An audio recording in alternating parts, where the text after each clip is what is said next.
nga mo ini. So, tugutin ko niyo pagbasa sa tema. Okay ba? Okay. Resolve that the second divine person, who is Jesus Christ, suffered death according to the official teaching of the church.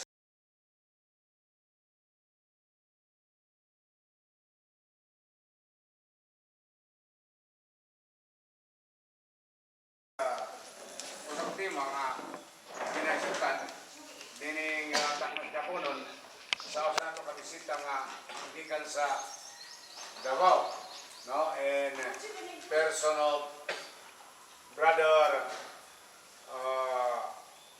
Ara G. Sino, no, siyang affirmative side.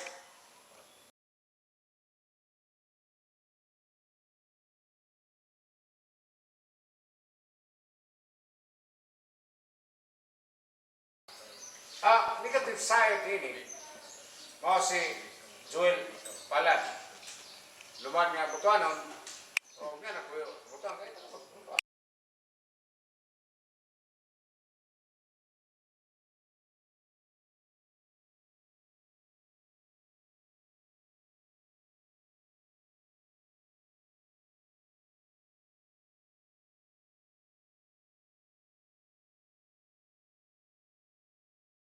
Unya ako ang barugan, nagiin ka nang kung gitawag og namatay. Dili na simpleng tao. Dili na nunlong tao.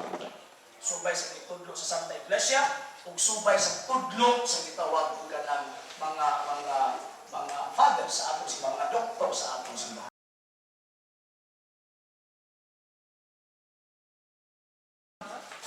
So, katong iban na og patay, mo to ang second divine person ang Diyos to.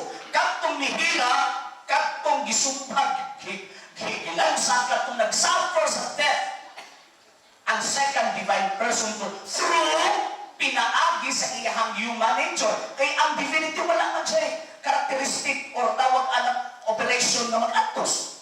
Ang divinity wala man siya operation nga gitawag og mamatay. Naalaman dito sa human nature. So ang human nature pinaagi ni adto mauto ang gitawag og nahimong iyang kahimanan. Iyang gitawag og instrument aron ang person mahimong makalihok or tawag na makahimo sa iyang operation sa human na aspeto. Pero remember, usa lang yun kagitawag og divine person na nag-action. Ang second divine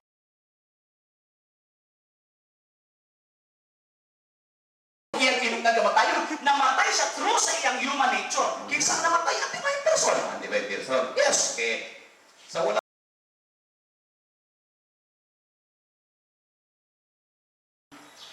si ang namatay as man. Okay, ang katong divine person namatay as man.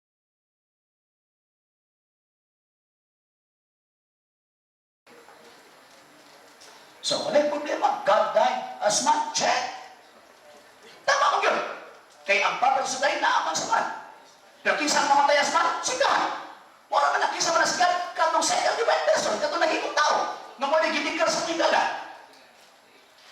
Nga kinsa man na, si Jesus Christ.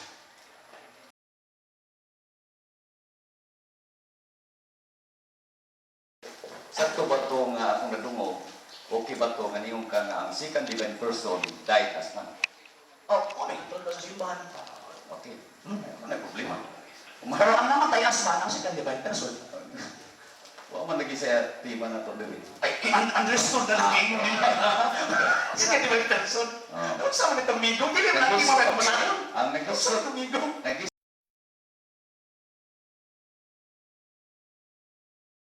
Okay.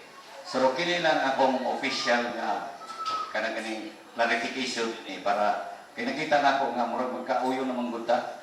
Kauyo na may ba?